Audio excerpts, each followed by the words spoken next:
I thought shared loss would automatically bring us closer. In some ways, it did.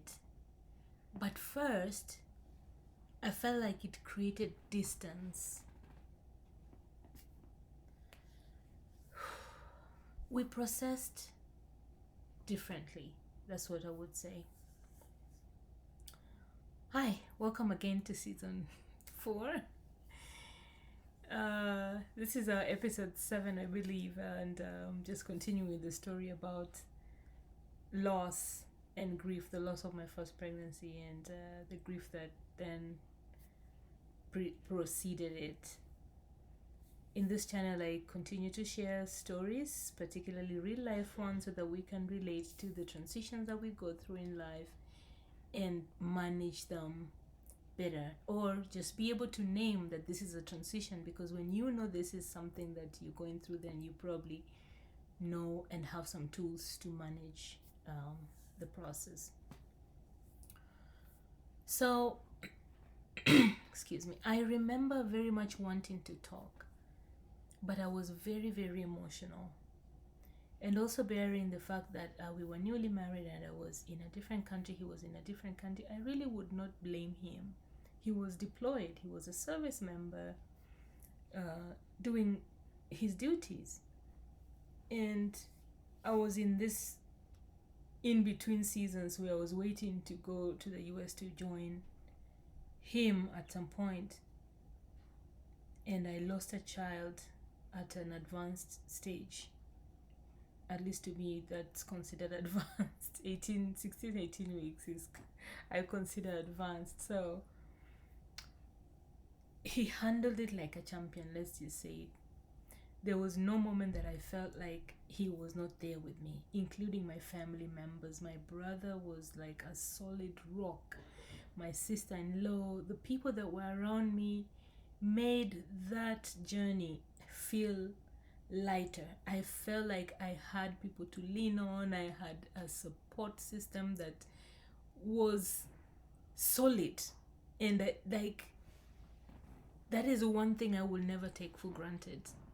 Having people around you whom you can depend on, undoubtedly, that is more priceless than any money can buy.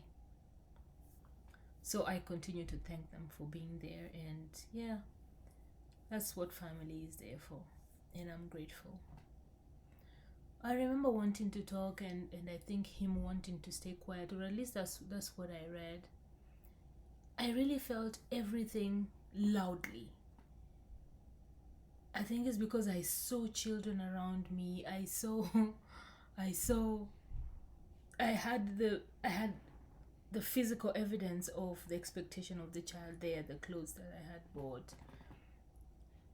I had the fantasies in my brain. So everything for me felt like, okay, here it is. It was right in my face. But I think that he held things internally. Whether this is about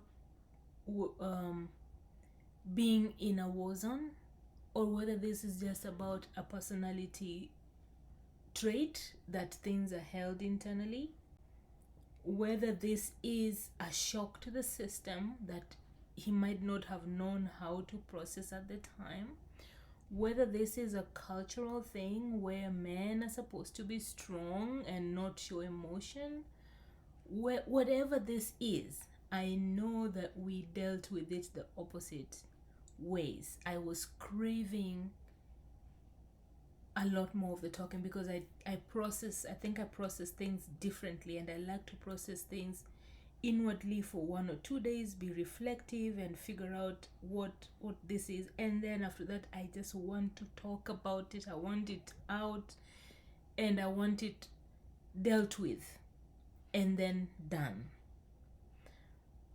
And that was not it. I believe that because the loss happened in my body, the grief belonged mostly to me.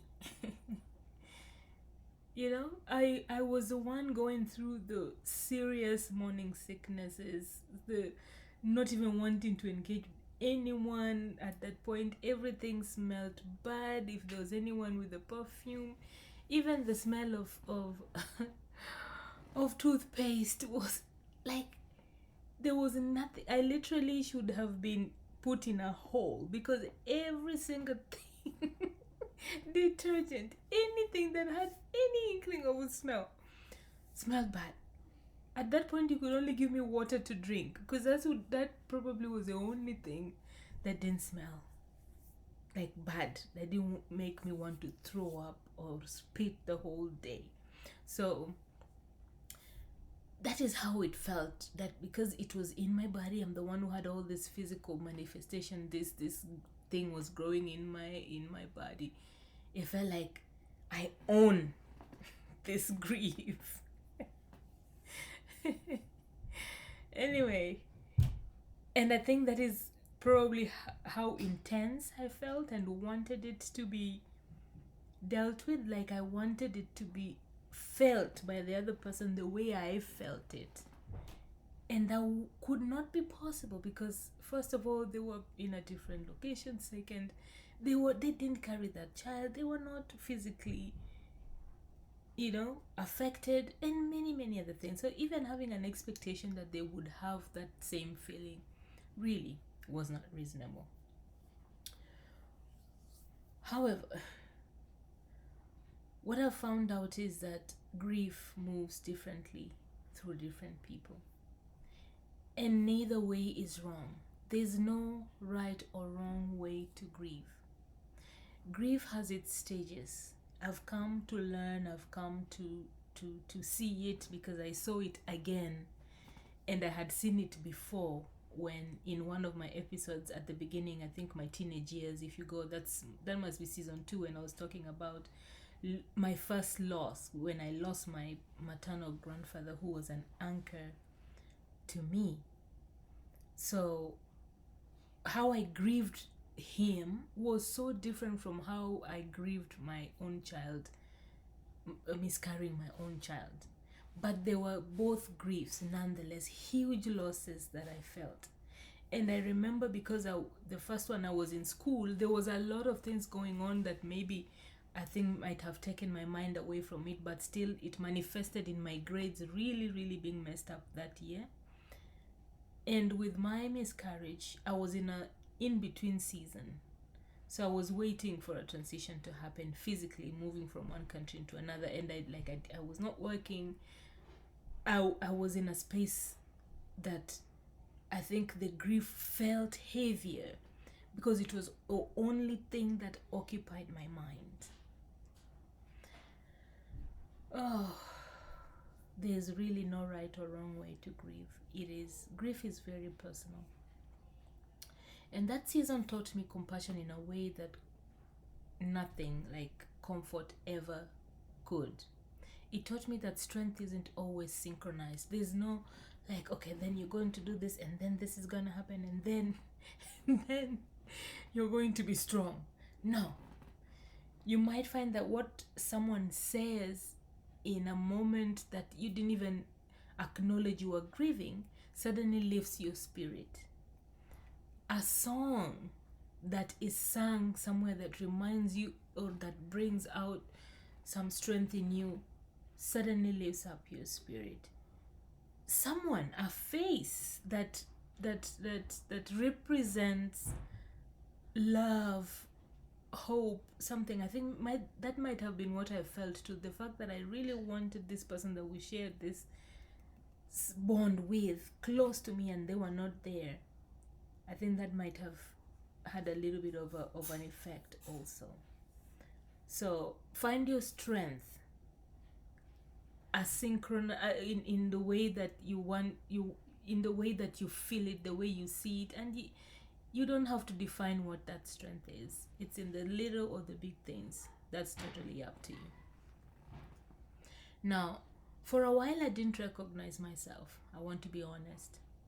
The confident version of me felt softer, quieter.